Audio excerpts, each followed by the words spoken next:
back with Jonathan Karl. Megan, you have a question? Yeah, I was just actually wondering about the political impact of the impeachment trial on the 4 senators who are running for president, because they're obviously going to have to go back to Washington, D.C. I think, and this is just, you know, my personal opinion, I think it helps Biden, and I think it helps people like Mayor Pete. But how impacted would these candidates be, just given that it's so close to the Iowa caucus? I mean, look, it's incredible to see 4 of them stuck in the Senate and not able to use it as a platform because they can't speak. They're off camera. You don't hear from them. That said, you know, Bernie Sanders has a huge ground game out in Iowa. He's going to be out there Saturday with AOC. I think that it might not hurt him as much as the others because he's already got a big operation out there. But Biden, the president's legal team is going to use their 3 days, assuming they use all 3 days, to try to eviscerate Biden.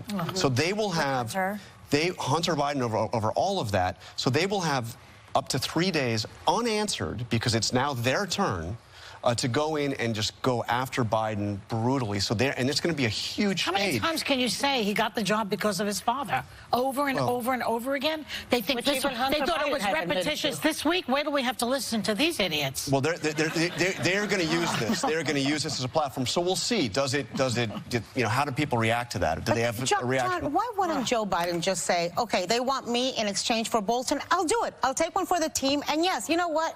My last name did help my kid get a job. And which one of you senators here don't have a spouse or a kid who's working somewhere? How about the Trump kids? Mitch McConnell's you know? Yeah, look, Biden has made it absolutely clear he does not want to take part in this. He does not want to take part in this. He thinks he's been smeared by the president. You know, he's got family history that brings up painful memories. Biden does not want to be part of this. I think he would do a great job. Yeah.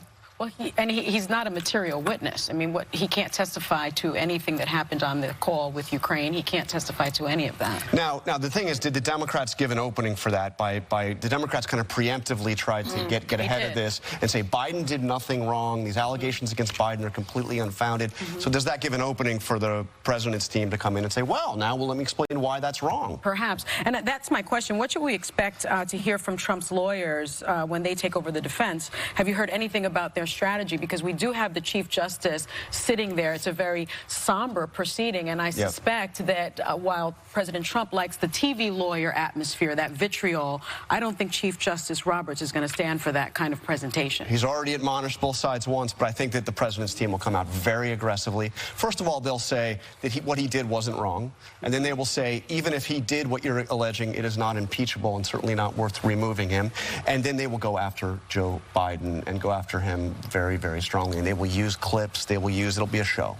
John, yesterday it'll be much shorter, by the way. They're not going to use all 24 hours. Yesterday, Senator Marsha Blackburn from Tennessee spent hours. First, she tweeted it out, then she spent hours on TV attacking Vindman, Alexander Vindman. She questioned his patriotism. This is a guy who has a Purple Heart because of the injuries he received in the Iraq War. He still has shrapnel in his body. His parents are Soviet Jews who fled communism. I can't even explain to you how angry I am about that, about calling into question his patriotism. You want to call into question his judgment, fine. But for somebody that's never served in the military, for somebody that's a Republican, we used to be pro-military, to have the gall in order to defend a president who pretended to have bone spurs in order not to serve, to have the gall to question this man's patriotism, to me, I question her patriotism and her sanity. What is going on? Well, look, it's a risky thing to do, because we saw Lieutenant Colonel Vindman, who you point out, served in the Iraq War. He's a decorated war veteran. He testified in his uniform, and at one point, you remember, one of the Republicans took issue, why are you wearing your uniform here?